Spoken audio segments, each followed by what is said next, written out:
mój kamrat i jego dieta.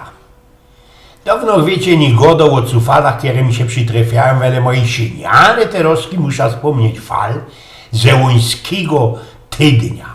Wylazowek, jak to mam we zwyku, na Lagabiru do mojego szynku na Grunwaldzki, łożąc topnął mnie kamrat Jan Jurcyny i Peter, którego już pieronem dawno nie widział. Miał ci on takie zaślimtane od cygaretowego smondu i z bronią tniałe od niemocnych leberków ślepia, a ku temu jeszcze sto pierońsko zachrapociały głos. Eugen, a żyjesz to jeszcze? Napaszno mnie na Ece Krojcki. A no Peter, żyje tyle, co to jest za życie, chopa na pensyję oczeknuje. Ja, ale dobrze wyglądasz. Miarkuja, co ci się darzy, albo chociaż może rot. Bier? Fanzoli jak zawdy Peter. Widza, co można wygiębić, za jugolaca byłeś, ja? No szlimuję, ale pewnie kiem nie to chciałeś mi powiedzieć. Oczeknął, jak mój już deczko znerwowany, on mnie zawdy poradził swoją iptowatą gotką zawrygować. Godej, co tam u ciebie ucia słychać. Wiesz, Eugen, jeszcze do Terouska nie poradza się spamiętać po takim jednym cufalu, który mi się trafił, tak jakoś przy ostatku czerwnia. No godej, a co takiego ci się przytrafiło? Wiesz, Eugen, mam psioka. Poszedł do Kauflandu, co by mu sprawić ze 2-3 pakiety tego modernego Pedigree Pal Junior. A ten pieroński gizdoń i no takie maszkyty źle. Jest już 1,5 roku stary. No coś mi ta osprawka wygląda na dukszo. Wlezymy rań do mojego szynku, obszalujesz poladze, czemu ja mu Muchentorowi fundować i możesz dalszy osprawiać. Wleźliśmy rań, Peter obszalował po zajdlu piwa i ku temu po sznapsie. Ziclimy się na lufcie, no i sukom, co też to będzie fabulą ten mój kamrat. Wiesz, Eugen, stanąłeś ze sprawunkama we tej raj do kasy. Kejłoros jakoś ich baba za moimi plecoma pyta się mnie, jeśli ja mam psa.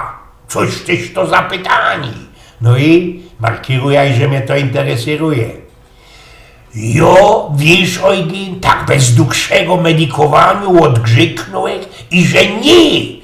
Ino razinku na pocznu wywołano dieta Pedigree Pal, co by mało wiele ściepnąć ze basiska, czego ale miał nie robić, bo wylandowałeś ci w Lazarycie na Ojomie.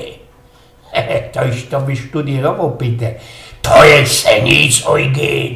Powiedział jak tej babie, że tak po prawdzie ściepnąłeś ze 20 kilo ze basiska, teraz o się chnetki ocucił ze roztomajtymi jegłami i rurkoma powstyrkanymi belekaj na tym Ojomie. Ale dieta jest fajnisto i no trzeba zawdy wylazować ze chałupy, ze kabzami naladowanymi do pełna tymi klumpkami Pedigree Pal i ćkadzie, kiedy człowiek napoczyno mieć głód, bo to ci jest jodło, w któremu wesza wszystkie tajle, których potrza do zdrowego życia i byda ta dieta dalszy używać. Hopie, aleś to zagiził i co dalszy? Spytał i obsztalowałeś tego skiopola ze biru. Hopie. Wiesz, Eugen, wszystkie ludzie we tej raj byli ocałbrowane moją łosprawką, a osobliwie srogi hop, który stał za tą wrazicką babą i mało mu basisko nie pukło od śmiechu, a ta baba nie dała pokój i dalszy ci mnie pytał. A oni wylandowali na tym Ojumie z kuli tego i żeście zagiździli, zatruli tym jodłem dla psiochów, ja? Nie, paniczko, to z kuli tego i że siednął se wiele borsztajnu na ulicy i napoczną ekselizać swoje jajca. Ten coś ci mnie praszknął autok. Jest zerkusie, Peter, aleś to nametlą. Ja, Eugen, ale no i gorzej było ze tym istnym za tą babą. Po niego musiała przyjechać Waleska, wiecie, pogotowie ratunkowe, bo Blank ci się nie poradził ze śmiechu spamiętać. Eugen spniał.